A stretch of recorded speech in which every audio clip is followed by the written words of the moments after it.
Hi, I'm Brandon. I'm with BCC School. Today I'll be answering 10 questions about Bitcoin. First question, what is a Bitcoin? So my understanding of Bitcoin is a cryptocurrency that is deregulated, has no regulations, and it can be traded freely across the world, which gives it a lot of value. Question 2, what is a blockchain? A blockchain is like a public ledger that lets everybody see all the transactions that are happening.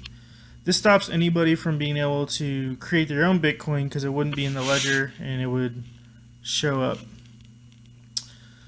What is decentralization? So decentralization is what makes Bitcoin so valuable, and it's not backed by any government. So there's no regulations, there's no government behind it. So there's no taxes that are associated with it. So essentially, if you wanted to sell your house or if you got paid in Bitcoin, you wouldn't have to pay any taxes. It's just like trading anything else, like vegetables or giving somebody a car. You don't actually have to pay taxes unless there's a monetary value. It's actually a car and a house. Typically, you do. That's a bad example, but yeah, if we just trade cows all day long, you would never have to pay taxes. Okay, Bitcoin scarcity. So the scarcity in Bitcoin happens because they're only planning to make 20 million coins, and only 16 million of those coins have been mined so far.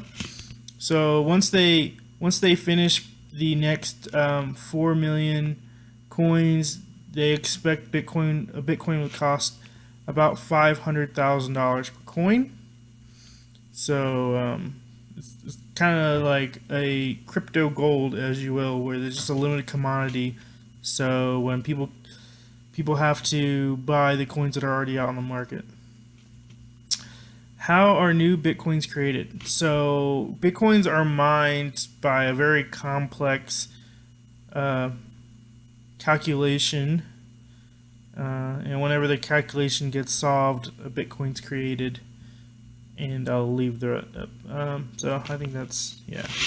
What is block halving? So Bitcoins, the value goes up, and then what they'll do is they'll actually split the coin. It's kind of like splitting the stock. So you get two coins that are worth half as much, and it makes it easier to trade. What is a confirmation? So confirmations are the more confirmations there are, the more secure the cryptocurrency is, and also the more confirmations there are, the longer it'll take to actually make a trade or send money. So each time you send that money, those confirmations have to take place to prove that it's a real transaction. Transaction ID is how they track each transaction.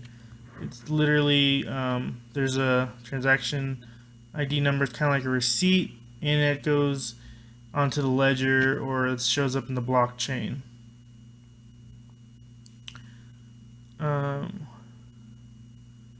then there's a block explorer, what is a block explorer? So block explorer lets you go, gives you more details about the transaction than just the blockchain would. It's just so you can just explore each transaction in more detail. And what are three ways you can buy Bitcoin? So you can buy it. They're starting to have some ATMs now that actually lets you purchase Bitcoins on, and there you can buy them online. There's a lot of different websites that sell Bitcoin, and now there's a lot of apps that allow you to buy Bitcoin right through the app. So those are 3 ways you can buy it. Is there anything else? Alright, I think that sums up this first video, and I look forward to getting involved in Bitcoin.